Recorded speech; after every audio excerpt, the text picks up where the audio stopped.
आपण आलेलो थेट विद्यार्थ्यांच्या घरी. तुम्ही पाहू शकता त्या ठिकाणी विद्यार्थी भोंगा वाजल्यानंतर, सायरन वाजल्यानंतर चक्क मोबाईल आणि टीव्ही दूर करून पाठ्यपुस्तक हातात घेतलेले आहेत आणि अभ्यास करत आहेत. आपण विद्यार्थ्यांच्या भावना जाणून घेत. भया, गावात आज ग्रामपंचायतीनं भोंगा वाजवला आणि तुम्ही पुस्तक घेतलं, काय वाटतं?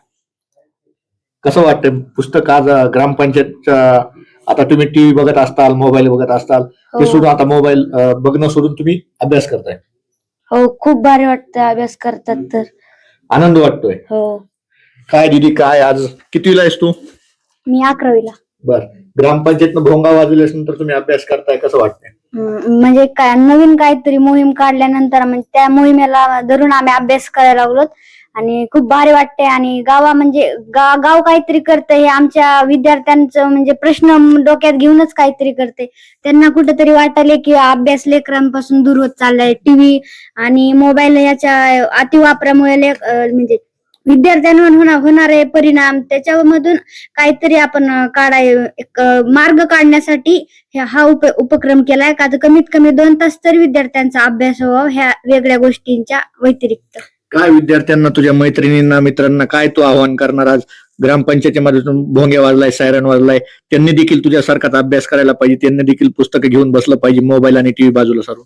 हा, म्हणजे जसं गाव जसं सांगेल तसं त्याच पद्धतीने वागावं लागते. म्हणजे गाव हे आपल्या भल्यासाठीच करत असते. त्याच्यामुळं भोंग्या वाजण्यानिमित्त का होईना त्याच्या पुढे आपण 2 तास किमान अभ्यास केला पाहिजे आणि हे सगळ्यांनीच मनावर घेऊन अभ्यास केला पाहिजे, किमान 2 तास तरी सायरन वाजल्याच्या नंतर. काय ताई, तुम्ही स्वतः तुमच्या विद्यार्थ्यांना, लेकरांना घेऊन अभ्यास करताय.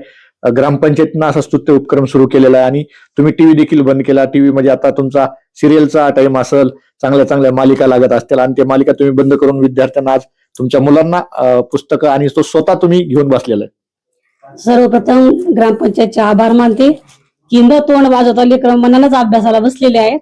आणि सिरियल वगैरे हे काही यांच्या पुढे काही महत्वाचं नाही, असं काहीच नाही. यांचा अभ्यास घेणं पण आमचं कर्तव्यच आहे, पण हे ऐकत नसल्यामुळे आम्हाला पण नाईलाज होतोय, आम्ही टीव्ही बघत बसतो. मग आता हे बसलेत तर आम्हाला पण इन्स्पायर होतं की बाबा ह्यांना काहीतरी आपण हे करावं, काम सोडून हे करून आम्ही त्यांचा अभ्यास करायला तयार आहेत. इतर पालकांना काय आवाहन करणार? तुम्ही जसं त्यांच्यापाशी बसलायत, अभ्यास घेतायत, इतर पालकांना देखील त्यांच्या पाल्यापासून बसून, मुलापाशी बसून अभ्यास घ्यायला पाहिजे. काय नाही, या वेळात सिरियल सोडून आपण जातीनं बसून हे करून लेकरांना जे आपल्याला जसं जमतंय तसा अभ्यास घेतला पाहिजे.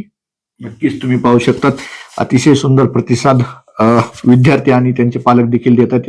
एकंदरीत भोंग्या वाजल्यानंतर स्वतः मोबाईल आणि टीव्ही बंद करून पालक स्वतः त्यांच्या मुलांचा अभ्यास घेत आहेत आणि मुलं देखील त्याचा चांगल्या प्रकारे प्रतिसाद देतात. यामध्ये काही नवीन अपडेट्स मिळतील का गावामध्ये? आता हा जसा उपक्रम आहे मोहा गावामध्ये राबवलाय, तोच परळी तालुक्यात आता प्रत्येक गावात राबवा, अशी देखील भावना काही ग्रामस्थांच्या मधून आलेली आहे. आणि यामध्ये अजून काही नवीन अपडेट्स भेटतील का?